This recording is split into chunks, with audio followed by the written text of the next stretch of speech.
પ્રિય મિત્ર, આપણે જાણીએ છીએ કે પ્રકાશ અંધકારને દૂર કરવા માટે છે. જ્યારે અંધકારમાં દીપક પ્રગટાવવામાં આવે છે ત્યારે અંધકાર દૂર થઈ જાય છે અને પ્રકાશ પથરાય છે.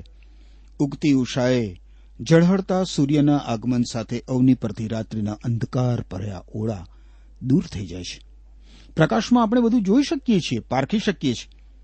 હવે ભૌતિક પ્રકાશની જેમ જ સત્ય, સનાતન, જીવંત ઈશ્વર માનવીને જે સાચો આધ્યાત્મિક પ્રકાશ આપે છે, એ પ્રકાશમાં જ માનવીનો આધ્યાત્મિક અંધકાર દૂર થઈ જઈ શકે છે.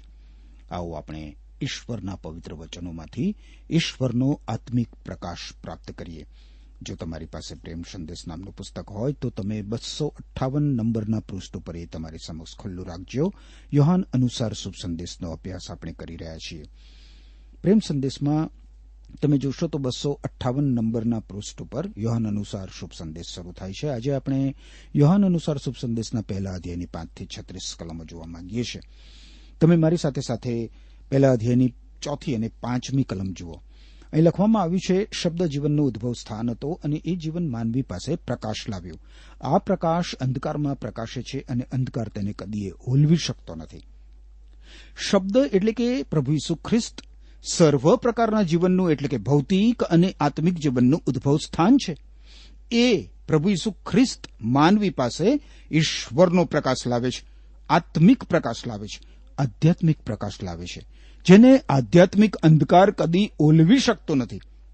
આધ્યાત્મિક અંધકાર ઈશ્વરના પ્રકાશ ઉપર હાવી થઈ શકતો નથી. ઈસુ ખ્રિસ્ત જીવનનું ઉદ્ભવ સ્થાન છે અને ઈસુ ખ્રિસ્તનું જીવન માનવીને પ્રકાશ આપે છે. ઈસુ ખ્રિસ્તના જીવન પ્રકાશમાં આપણે જેવા છીએ તેવા, એટલે કે જેને મુક્તિદાતા ઉદ્ધારકની જરૂર છે એવા પાપી દેખાઈ આવીએ છીએ. મિત્ર, સત્ય પ્રકાશ પ્રભુ ઈસુ ખ્રિસ્તને અનુસરવાથી અંધ વ્યક્તિની જેમ ચાલવાનું પછી તો બંધ થઈ જાય છે. અંધકારમાં ચાલીને પાપમાં પડવાનું પછી અટકી જાય છે. ઈસુ ખ્રિસ્ત આપણા માર્ગ ઉપર આગળ પ્રકાશ પાથરે છે, જેથી કઈ રીતે જીવવું તે આપણે જોઈ શકીએ છીએ. મિત્ર, પ્રભુ ઈસુ ખ્રિસ્ત આપણા જીવનોમાંથી પાપનો અંધકાર દૂર કરે છે. શું તમે મિત્ર તમારા જીવનમાં પ્રભુ ઈસુ ખ્રિસ્તના પ્રકાશને ઝળહળવા દીધો છે? જો તમે પ્રભુ ઈસુ ખ્રિસ્તને તમારા જીવનને દોરવા દેશો તો તમે ક્યારેય અંધકારમાં અટવાશો નહીં. તમને એવું ક્યારેય લાગ્યું છે મિત્ર કે તમારું જીવન એટલું તો ગૂંચવાઈ ગયું છે કે ઈશ્વર પણ તમને સમજી શકે એમ નથી? તો યાદ રાખો મિત્ર કે ઈશ્વરે અખિલ વિશ્વનું સર્જન કર્યું છે અને ઈશ્વર માટે કોઈ કામ મુશ્કેલ નથી. ઈશ્વરે તમારું સર્જન પણ કર્યું છે.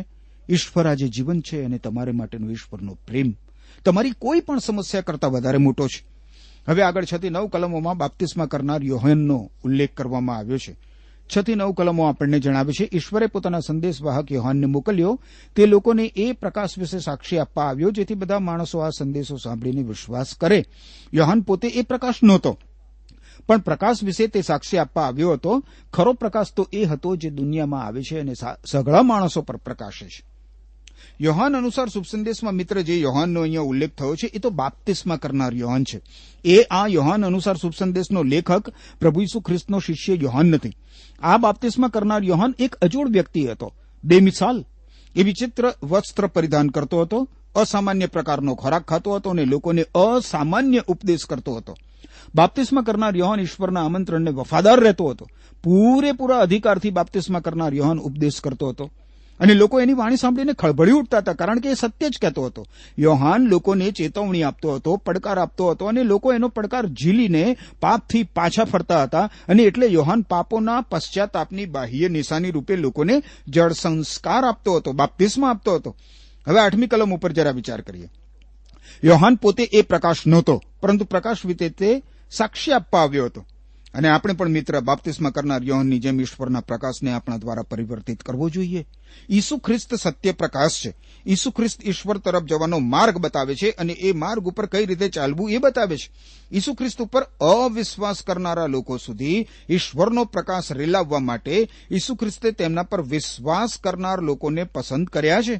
ઈસુ ખ્રિસ્ત વિશે સાક્ષી આપી એનો અર્થ એ થાય કે ઈસુ ખ્રિસ્તના પ્રકાશને પરિવર્તિત કરનાર અરીસા સમાન કાર્ય કરવું. આપણે અન્ય લોકોને સત્ય પ્રકાશ પ્રભુ ઈસુ ખ્રિસ્ત તરફ દોરી લાવવા જ જોઈએ. મિત્ર, હવે 10મી કલમ જોઈએ. શબ્દ દુનિયામાં હતો, ઈશ્વરે તેના દ્વારા જ આ દુનિયા બનાવી, પણ દુનિયાએ તેને ઓળખ્યો નહીં. શબ્દ દુનિયામાં હતો. આ કેટલી બધી દુઃખદ બાબત છે. દુનિયા અંધકારમાં હતી, આત્મિક અંધકારમાં, અને દુનિયાએ પ્રભુ ઈસુ ખ્રિસ્તને ઓળખ્યા નહીં. હજી આજે પણ મિત્ર દુનિયામાં ભૌતિકવાદ, નાસ્તિકતા અને ઈશ્વર ઉપર અવિશ્વાસ જોવા મળે છે. ભવિષ્યમાં તો હજી આવું વધારે ને વધારે જોવા મળશે. નૈસર્ગિક માનવી સાથે નાસ્તિકતા અને અવિશ્વાસ જોડાયેલા જ રહે છે. એ મોટા ભાગના લોકો સમજી શકતા નથી. ભૌતિકવાદી માણસ અને નાસ્તિક માણસ બાઇબલમાં શ્રદ્ધા રાખતો નથી. એવા માણસો એમ કહે છે કે પાપોની માફી અને અનંત જીવન મેળવવા એમને પ્રભુ ઈસુ ખ્રિસ્તની તો કોઈ જરૂર નથી. સ્વર્ગ કે નર્કમાં તેઓ માનતા નથી. સાચે જ દુનિયાએ પ્રભુ ઈસુ ખ્રિસ્તને ઓળખ્યા નથી મિત્ર. જો કે ઈસુ ખ્રિસ્તે દુનિયાનું સર્જન કર્યું છે, એમ છતાં તેમણે જ સર્જેલા લોકો એમને ઓળખતા નથી. મસીહ માટે, મુક્તિદાતા માટે, બાકીની દુનિયાને તૈયાર કરવા માટે ઈશ્વરે જે પ્રજાને પસંદ કરી હતી, જે લોકોને પસંદ કર્યા હતા, એ લોકોએ જ પ્રભુ ઈસુ ખ્રિસ્તનો બહિષ્કાર કર્યો. જો 11મી કલમ, તે પોતાના લોકોની પાસે આવ્યો, પણ તેમણે તેનો સ્વીકાર કર્યો નહીં. ઈશ્વર ઈસુ ખ્રિસ્તે પોતે સર્જેલી દુનિયામાં આવ્યા, અને એમ છતાં એ જ દુનિયાના તેણે પોતે સર્જેલા લોકોએ પ્રભુ ઈસુ ખ્રિસ્તને ઓળખ્યા નહીં.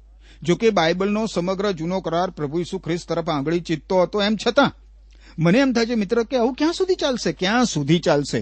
ઈસુ ખ્રિસ્તનો બહિષ્કાર કરવામાં માનવી કઈ રીતે પોતાનું કલ્યાણ સમજે છે? કઈ રીતે? તમે તો મિત્ર એવું નથી કરતા ને. તમે તો રેડિયો દ્વારા રોજબરોજ ઈશ્વરની વાણી સાંભળો છો, પ્રભુ ઈસુ ખ્રિસ્ત વિશે સાચી માહિતી મેળવો છો. તો પછી પ્રભુ ઈસુ ખ્રિસ્તનો બહિષ્કાર કરીને તમારા પોતાના જ અનંત આત્મિક કલ્યાણ ઉપર કુહાડી મારવાનો નિર્ણય તમે ના કરશો. હવે આપણે 12મી અને 13મી કલમ જોઈએ. અહીં જણાવવામાં આવ્યું છે, છતાં કેટલાકે તેનો એટલે કે પ્રભુ ઈસુ ખ્રિસ્તનો સ્વીકાર કર્યો અને તેના પર વિશ્વાસ મૂક્યો, તેથી તેણે તેમને ઈશ્વરના બાળકો થવાનો અધિકાર આપ્યો. તેઓ માનવી પિતા દ્વારા કુદરતી જન્મથી નહીં, પણ ઈશ્વર દ્વારા જન્મ પામીને ઈશ્વરના બાળકો બન્યા. 12મી કલમમાં જુઓ, ઈશ્વરના બાળકો થવાનો અધિકાર માત્ર ઈસુ ખ્રિસ્ત પર વિશ્વાસ કરનાર લોકોને જ આપવામાં આવે છે. હવે પ્રભુ ઈસુ ખ્રિસ્ત પર વિશ્વાસ કરવો એટલે ઈસુ ખ્રિસ્ત વિશે મગજમાં જ્ઞાન ધરાવવું એવો નથી અર્થ થતો. ઈસુ ખ્રિસ્ત પર વિશ્વાસ કરવો એટલે ઈસુ ખ્રિસ્તમાં, ઈસુ ખ્રિસ્ત ઉપર અને ઈસુ ખ્રિસ્તની અંદર ભરોસો મૂકવો, શ્રદ્ધા રાખવી, વિશ્વાસ રાખવો. એક ખુરશી વિશે જરા વિચાર કરો.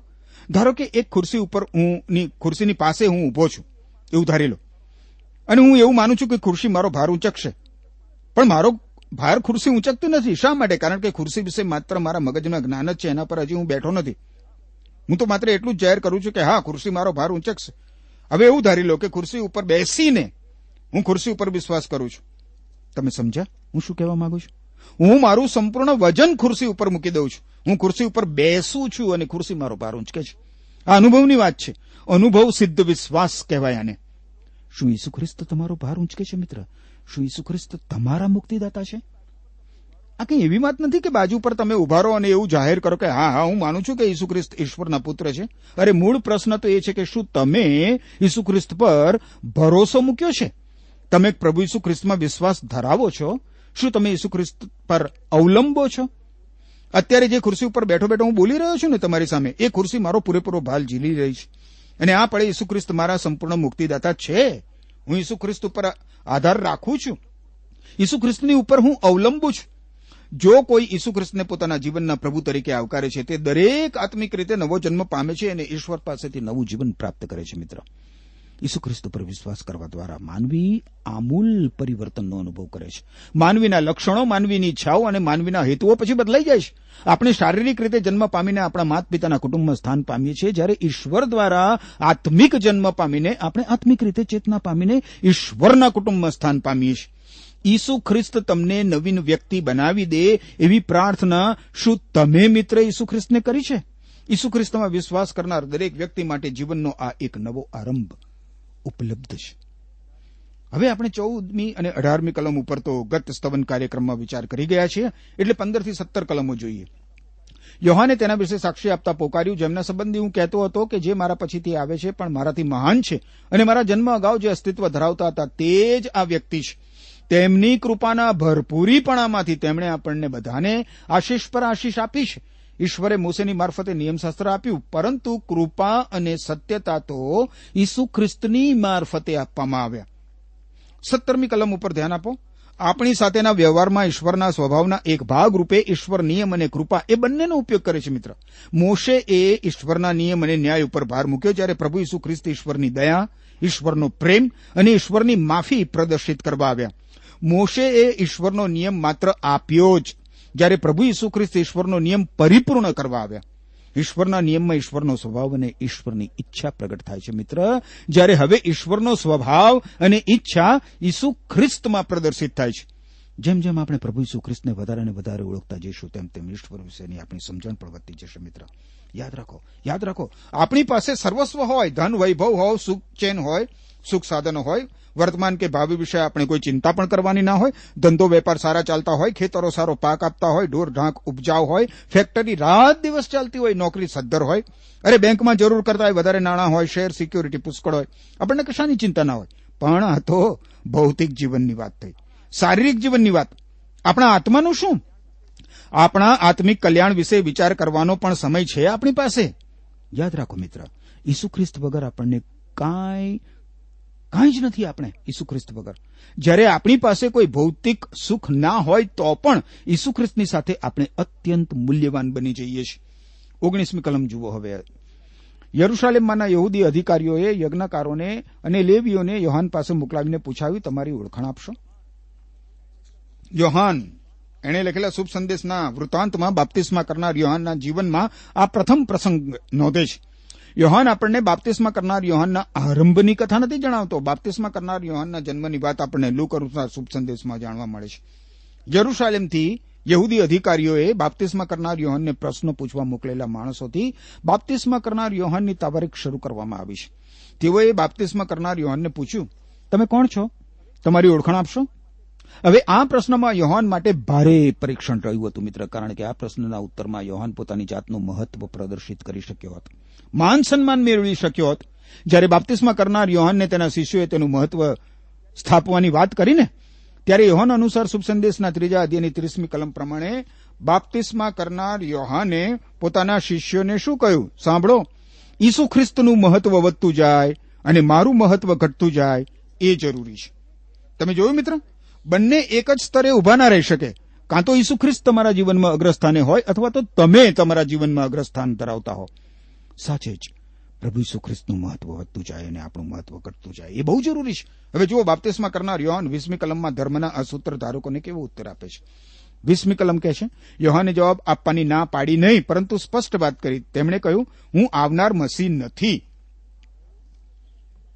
ધર્મના આ સૂત્રધારકો બહુ જ ચતુરાઈથી બાપ્તિસ્મા કરનાર યોહાનને સૂચવે છે કે કદાચ એ પોતે જ મસીહ હોય, પરંતુ બાપ્તિસ્મા કરનાર યોહાન સ્પષ્ટ શબ્દોમાં જણાવી દે છે કે હું આવનાર મસીહ નથી. હવે જો બાપ્તિસ્મા કરનાર યોહાન મસીહ નથી તો એ કઈ મહાન વ્યક્તિ છે? 21મી કલમમાં આ ચર્ચા ચાલે છે. તેમણે પૂછ્યું, તો તમે કોણ છો? એલિયા છો? યોહાને જવાબ આપ્યો, ના, હું તે પણ નથી. વળી તેમણે પૂછ્યું, શું તમે ઈશ્વરના આવનાર સંદેશવાહક છો? તેણે જવાબ આપ્યો, ના. તમે જુઓ મિત્ર, બાપ્તિસ્મા કરનાર યોહાન કેવા વાસ્તવિક અને મિતાક્ષરી ઉત્તરો આપે છે. યોહાનના ઉત્તરો ટૂંકા છે અને જેમ જેમ ધર્મના આ સૂત્રધારકો યોહાનને એક પછી એક પ્રશ્ન પૂછતા જાય છે, તેમ તેમ યોહાનના ઉત્તરો વધારે ને વધારે ટૂંકા થતા જાય છે. બાપ્તિસ્મા કરનાર યોહાન જો એલિયા ના હોય તો કદાચ એ ઈશ્વરનો આવનાર સંદેશવાહક હશે. પુનર્નિયમના પુસ્તકના 18મા અધ્યાયની 15મી કલમમાં મોશે જેવા બીજા ઈશ્વરના સંદેશવાહકના આગમનની આગાહી કરવામાં આવી હતી, પરંતુ આ સૂચનના ઉત્તરમાં પણ યોહાન ઘસીને ના સુણાવી દે છે. બાપ્તિસ્મા કરનાર યોહાન ઈશ્વરનો આવનાર સંદેશવાહક પણ નથી. 22મી કલમ, તેમણે પૂછ્યું, તો તમે કોણ છો તે અમને કહો. તમે પોતે તમારા વિશે શું કહો છો?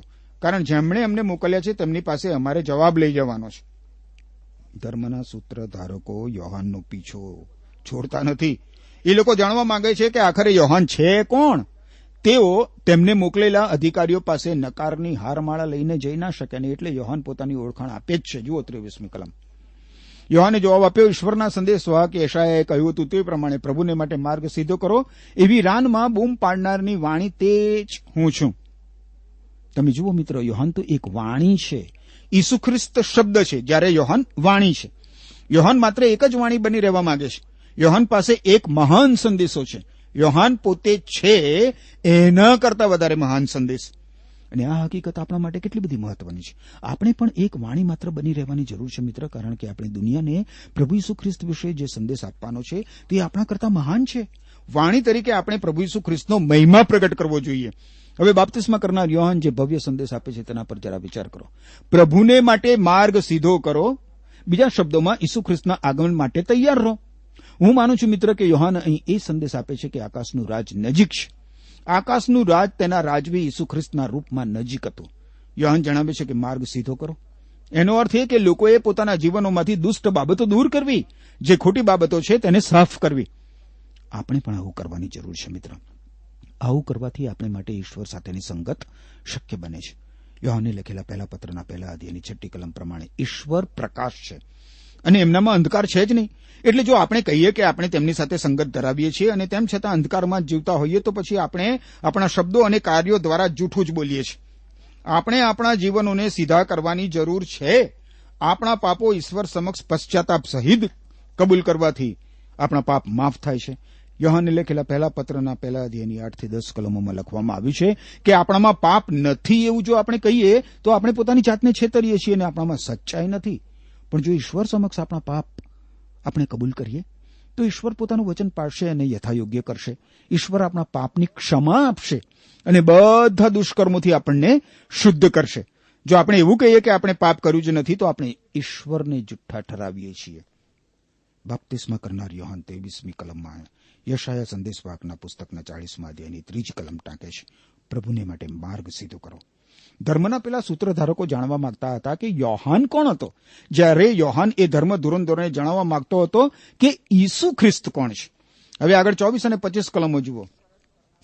આ પૂછપરછ કરનારાઓને ફરોશીઓએ મોકલ્યા હતા. તેમણે યોહાનને પૂછ્યું, જો તમે આવનાર મસીહ નથી, એલિયા નથી કે આવનાર સંદેશવાહક નથી તો તમે બાપ્તિસ્મા કેમ આપો છો? હવે આ ધર્મ ધુરંધો યોહાન સાચે જ એક સૈદ્ધાંતિક મુદ્દો ધરે છે યોહાનની સામે. જો તું આમાંનો કોઈ ના હો તો લોકોને બાપ્તિસ્મા કેમ આપે છે? અને આ પ્રશ્નના ઉત્તરમાં યોહાન 26 અને 27 કલમોમાં કહે છે, હું પાણીથી બાપ્તિસ્મા આપું છું, પણ તમારી મધ્યે એક ઊભા છે જેમને તમે ઓળખતા નથી. તે મારા પછીથી આવે છે, પરંતુ તેમના ચંપલ ઉતારવા જેવોય હું યોગ્ય નથી. આજે આપણે આ માણસને બાપ્તિસ્મા કરનાર યોહાન તરીકે ઓળખીએ છીએ, પણ એણે કહ્યું કે એ તો માત્ર પાણીનો ઉપયોગ જ કરે છે. એની પાછળ એક એવો માણસ આવી રહ્યો છે જે લોકોનું અગ્નિથી અને પવિત્ર આત્માથી બાપ્તિસ્મા કરવાનો હતો. એ અગ્નિ તો મિત્ર ન્યાયીકરણનું બાપ્તિસ્મા છે જે પૃથ્વી પર આવવાનું છે. પવિત્ર આત્માથી 50માના દિવસે બાપ્તિસ્મા થયું. યોહાન આ ધર્મ ધુરંધરોને જણાવે છે કે મારા પછી આવનારા વ્યક્તિના ચંપલ ઉતારવા જેવોય હું યોગ્ય નથી. અને યોહાનના શબ્દો સૂચવે છે મિત્ર કે સેવકે પોતાના માલિકના બધા જ કામો કરવા તત્પર રહેવું જોઈએ. યોહાન જણાવે છે કે એ પોતે એક સેવક હતો અને આ યોહાન એમ પણ જણાવે છે કે પોતે તો ઈસુ ખ્રિસ્તનો દાસ થવાને પણ લાયક નથી, જોકે તે દાસ તો હતો જ. આ યોહાન ધર્મ પંડિતોને જણાવે છે કે હું લોકોને પાણીથી બાપ્તિસ્મા આપું છું. એનો અર્થ એ થયો કે યોહાન લોકોને એમણે કરેલા પોતાના પાપોના પશ્ચાતાપની માત્ર બાહ્ય નિશાની પ્રદર્શિત કરવામાં મદદ કરતો હતો, પણ ટૂંક સમયમાં મસીહ આવનાર હતા જે સાચા અર્થમાં લોકોના પાપ માફ કરશે. માત્ર ઈશ્વરનો પુત્ર મસીહ જ એ કામ કરી શકે. મિત્ર 28મી કલમ હવે જુઓ. યર્દન નદીના પૂર્વ કિનારે આવેલા બેથાનિયામાં યોહાન બાપ્તિસ્મા આપતો હતો, ત્યાં આ બધું બન્યું. હવે મેં અગાઉ મિત્ર આપનું ધ્યાન દોર્યું હતું કે પ્રેષિત યોહાન આપણને ભૌગોલિક સ્થાનમાં દોરી લઈને કેલેન્ડર ઉપર પણ ભાર મૂકે છે. અહીં આપણને એક ભૌગોલિક સ્થાન બતાવવામાં આવ્યું છે. અને પછી જુઓ, હવે પછીની કલમનો આરંભ બીજે દિવસથી થાય છે અને આ દ્વારા પ્રેષિત યોહાન દર્શાવે છે કે અનંતને પેલે પારથી આવનાર મનુષ્ય દેહ ધારણ કરનાર શબ્દ હવે ભૌગોલિક સ્થાનમાં આવે છે અને અહીં પૃથ્વી પરના આપણા કેલેન્ડરમાં પ્રવેશે છે. હવે પછીની કલમમાં આપણને બાપ્તિસ્મા કરનાર યોહાનનું અત્યંત અગત્યનું સનાતન સત્યથી ભરપૂર અને ઈશ્વરના સિદ્ધાંતથી ભરપૂર એવું ઈસુ ખ્રિસ્તની ઓળખાણ આપતું વિધાન જોવા મળે છે. 29મી કલમ. બીજે દિવસે યોહાને ઈસુને પોતાની તરફ આવતા જોઈને પોકાર્યું, જુઓ ઈશ્વરનું હલવાન, તે દુનિયાના પાપ દૂર કરે છે. તમે મિત્ર તમારા પ્રેમ સંદેશમાં આ કલમ નીચે જરા લીટી દોરી રાખો. આ કલમમાં યોહાન પ્રભુ ઈસુ ખ્રિસ્તની સચોટ ઓળખાણ આપે છે. ઈસુ ખ્રિસ્ત માત્ર ઈશ્વરના અભિષિક્ત જ નથી, પણ ઈસુ ખ્રિસ્ત માનવ જાતના મુક્તિદાતા પણ છે, ઉદ્ધારક, તારણહાર પણ છે. ઈસુ ખ્રિસ્ત ઈશ્વરના હલવાન તરીકે માનવીના એકમાત્ર ઉદ્ધારક છે, અજોડ ઉદ્ધારક. ઈસુ ખ્રિસ્ત માનવીના પાપ દૂર કરે છે અને એટલે જ તે સંપૂર્ણ ઉદ્ધારક છે. ઈસુ ખ્રિસ્ત સમગ્ર દુનિયાના પાપ દૂર કરે છે, તેથી તે પ્રખર ઉદ્ધારક છે. ઈસુ ખ્રિસ્ત વર્તમાન ઉદ્ધારક છે, કારણ કે તે દુનિયાના પાપ દૂર કરે છે. વર્તમાન કાળ. ગમે તે વ્યક્તિ ઈસુ ખ્રિસ્તને શરણે ગમે તે સમયે આવી શકે છે, ગમે તે સમયે. 30 અને 31મી કલમ આગળ જુઓ.